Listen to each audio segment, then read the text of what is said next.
Fala galera, bem-vindo a mais um Jogos do Radar. Meu nome é Marcelo e vou aqui ajudar vocês, a traçar cenários do que a gente pode encontrar nessa sexta-feira, dia 24 de junho.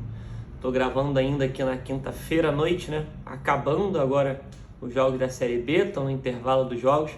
O CSA vai batendo o Grêmio 1-0, uma falha bizarra da zaga do Grêmio, que teve o escanteio para o CSA e depois saiu o gol de cabeça, e uma Ponte Preta e Sampaio Corrêa 0-0, muito fraco.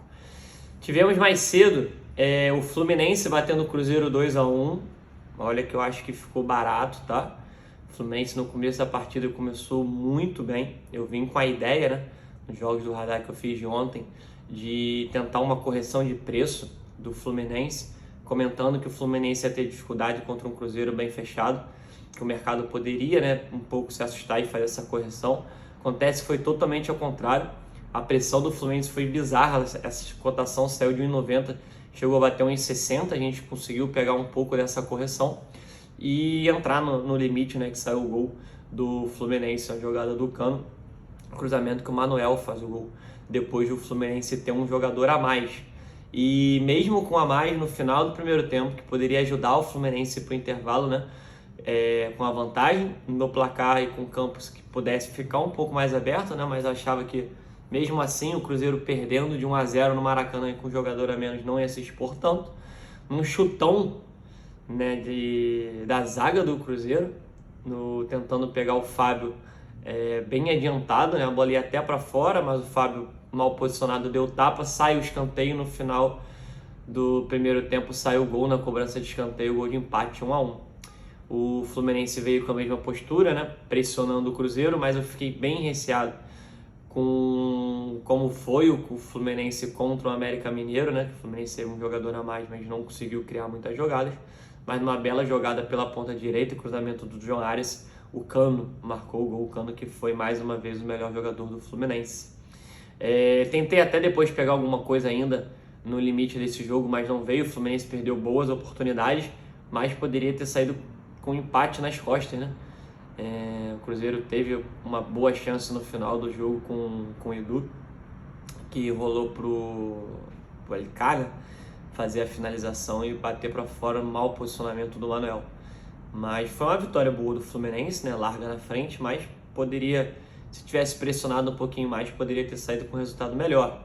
Ao contrário do São Paulo, Comentei que no jogo da segunda-feira eu vinha com a ideia de trabalhar em lei São Paulo, dessa vez eu vim com a ideia de trabalhar em lei Palmeiras, que achei que o São Paulo seria mais ofensivo e mais pressionaria mais esse começo de jogo do que o Palmeiras. A cotação do Palmeiras, que abriu perto de 2,30, ela chegou rápido perto de 3, a gente conseguiu pegar essa diferença do mercado e peguei um over à frente ainda no 0-0, que saiu com essa roubada de bola no campo ofensivo, o gol do Patrick, mais um gol do Patrick, Depois desse gol, essa cotação caiu bem do over à frente, eu consegui sair nela em free bet, depois não saiu o segundo gol. Comentei ainda vendo o jogo pelo Instagram que o São Paulo estava caindo na mesma armadilha do Palmeiras, recuando, deixando o Palmeiras dominar o jogo, mas o São Paulo conseguiu sair bem, conseguiu dessa vez neutralizar um pouco mais o ataque palmeirense e saiu com um bom resultado de 1-0. Se acontecer a mesma coisa que foi no segundo jogo do estadual, São Paulo for completamente defensivo para cima do Palmeiras, esperando o Palmeiras atacar, o Palmeiras tem grande chance de se classificar. Se o São Paulo quiser jogar um jogo de trocação, acho que o São Paulo tem chance, tem bom elenco também, e pode, obviamente, numa bola, fazer o gol e piorar ainda mais a situação para o Palmeiras. Beleza? Falar dos jogos de hoje, então. Tem Série A e Série B do Campeonato Brasileiro, a Champions League ainda com jogos de pré-fase, jogos muito complicados, não tenho muita noção dos times, então não vou falar. Vamos de Série A, que tem Inter e Coritiba. O Coritiba, que se eu não me engano, vem de 3 derrotas seguidas. Deixa eu ver aqui o do Coritiba. Os últimos jogos do Coxa. Perdeu para o Atlético Paranaense 1-0, o gol no finalzinho de pênalti. Perdeu para o Bragantino 4-2 e perdeu para o Palmeiras 2-0 em casa. Depois vinha de 2 empates, contra o São Paulo 1-1 e contra o Ceará 1-1. E o Inter vem de uma derrota bizarra, contra o Botafogo. Venceu o jogo 2-0, um jogador a mais, tomou a virada dentro de casa, mas vinha fazendo uma boa campanha, né?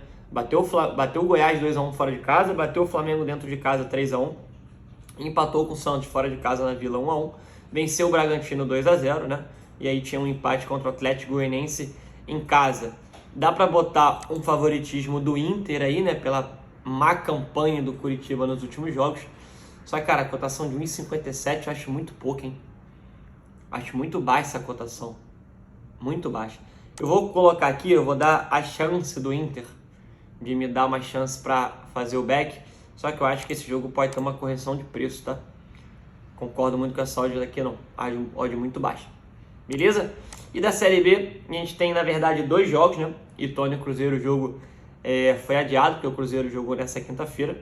Então a gente vai ter às 19 horas Londrina e Guarani.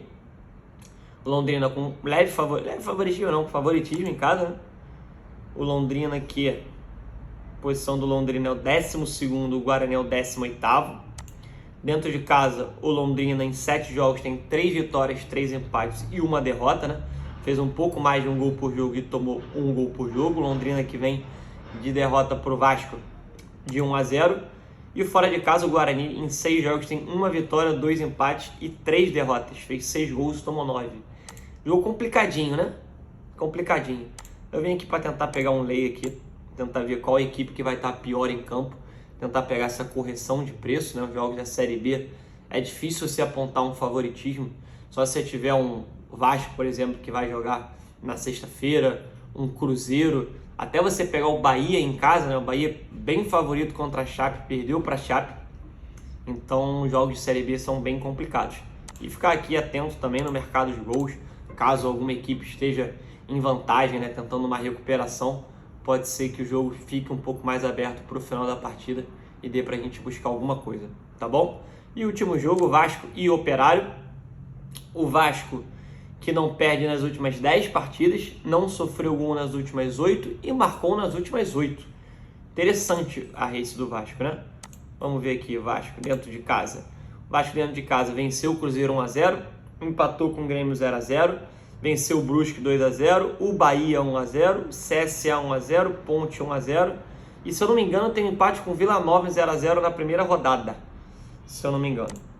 O Operário fora de casa empatou com o Vila 0-0, venceu o Guarani 3-0, perdeu para o Londrina 2-1, empatou com o CSA 0-0 e empatou com o Sampaio 1-1.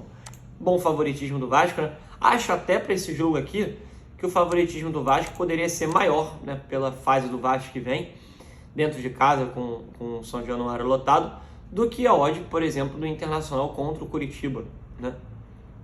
Venho aqui para tentar trabalhar um back Vasco, tá?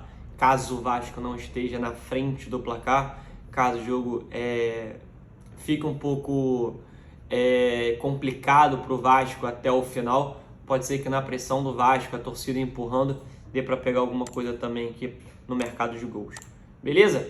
3 joguinhos só pra gente nessa sexta-feira. Sábado e domingo vai ser uns dias de mais jogos, né? Essa semana tá um pouco mais calma. Semana que vem vai ter Libertadores, a gente vai ter quantidade de jogos mais elevadas, tá bom?